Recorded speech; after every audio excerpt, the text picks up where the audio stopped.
Assalamualaikum warahmatullahi wabarakatuh. Sebelumnya perkenalkan, nama saya Kilsa Manaputi dari kelas 11.1 dan juga dari kelompok 3 sejarah.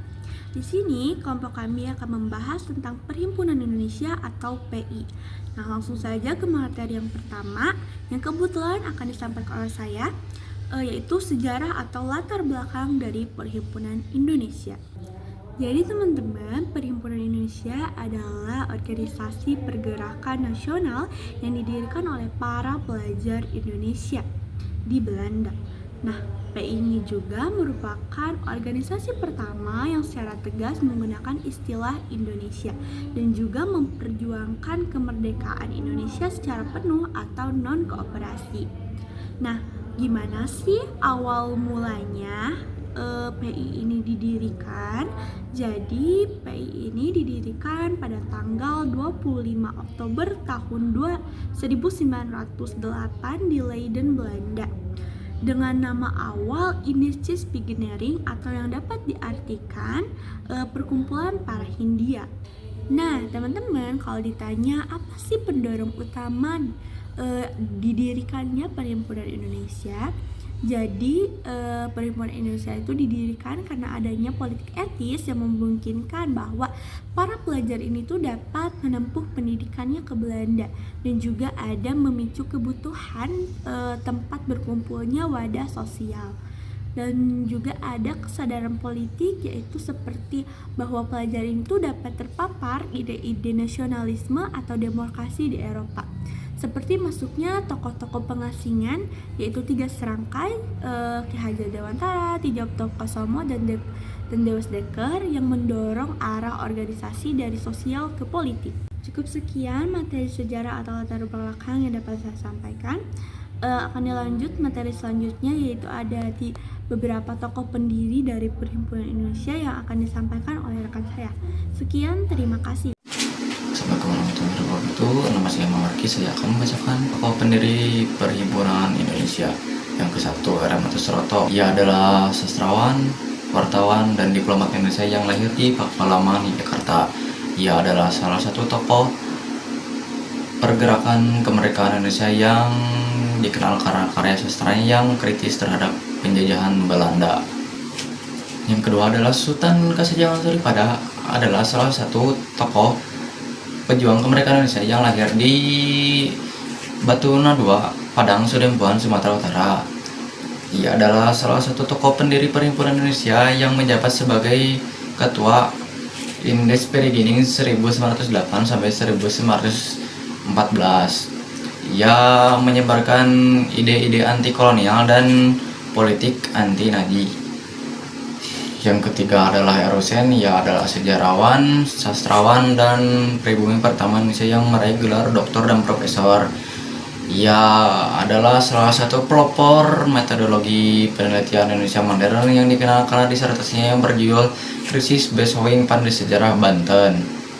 Ia memiliki posisi penting di pemerintahan seperti Menteri Pengajaran, Kesenian, dan Ilmu Pengetahuan. Sekian. Assalamualaikum warahmatullahi wabarakatuh. Perkenalkan, nama saya Natasha Noviana. Di sini saya akan menjelaskan tentang apa sasaran dan tujuan adanya Perhimpunan Indonesia.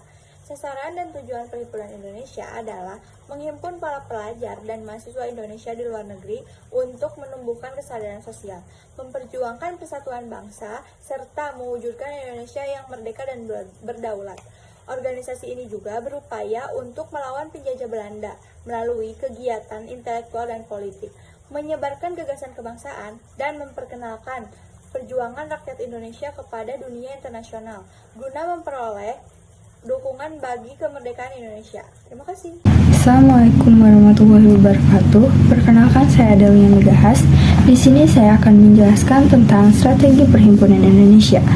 Perhimpunan Indonesia menggunakan strategi perjuangan berupa penyebaran ide kemerdekaan melalui tulisan dan media seperti Majalah Indonesia Merdeka, membangkitkan kesadaran nasional di kalangan pelajar Indonesia, serta menjalin hubungan dengan organisasi anti kolonial di luar negeri untuk mendapat dukungan internasional. Selain itu, Perhimpunan Indonesia juga menolak kerjasama dengan Belanda, menegaskan tuntutan kemerdekaan penuh, dan membina kader intelektual yang siap memimpin perjuangan bangsa di tanah air. Wassalamualaikum warahmatullahi wabarakatuh. Oke, assalamualaikum warahmatullahi wabarakatuh. Perkenalkan, nama saya Irfan Fajar Maulana. Di sini saya akan membacakan dampak sejarah. Perhimpunan Indonesia atau lebih dikenal sebagai Sumpah Pemuda memiliki dampak besar bagi sejarah Indonesia. Beberapa dampak adalah: 1. Meningkatkan kesadaran nasionalisme. Perhimpunan Indonesia membantu meningkatkan kesadaran nasionalisme di kalangan masyarakat Indonesia dan memperkuat semangat perjuangan kemerdekaan. Nomor 2, menyatukan organisasi pemuda. Perhimpunan Indonesia berhasil menyatukan berbagai organisasi pemuda dan seluruh Indonesia sehingga memperkuat gerakan kemerdekaan. Nomor 3, menginspirasi gerakan kemerdekaan. Perhimpunan Indonesia menjadi inspirasi bagi gerakan kemerdekaan Indonesia dan memperkuat semangat pejuang untuk mencapai kemerdekaan. Nomor 4, menyebarkan ideologi nasional.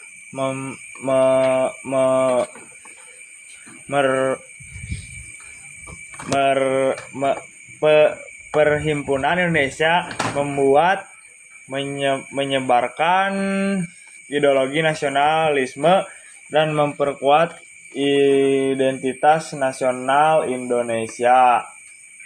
Perhimpunan Indonesia yang diadakan pada 28 Oktober 1928 menjadi titik baik penting dalam sejarah Indonesia dan memperingati Hari Sumpah Pemuda setiap tahunnya. Oke, terima kasih. Maaf bila ada perkataan yang kurang mengenal. Perkenalkan, nama saya Zahra Nuraini sebagai pemateri 6. Di sini saya akan membacakan ciri karakter kuat organisasi. 1. Nasionalisme yang tinggi. Anggota PPI sangat mencintai tanah air dan ingin Indonesia merdeka sepenuhnya dari penjajahan Belanda. Mereka memperjuangkan kemerdekaan tanpa kompromi. 2. Berani dan tegas dalam sikap. Perhimpunan Indonesia berani menyatakan secara terbuka bahwa tujuan mereka adalah kemerdekaan Indonesia, sesuatu yang pada masa itu sangat beresiko. 3. Solidaritas dan persatuan.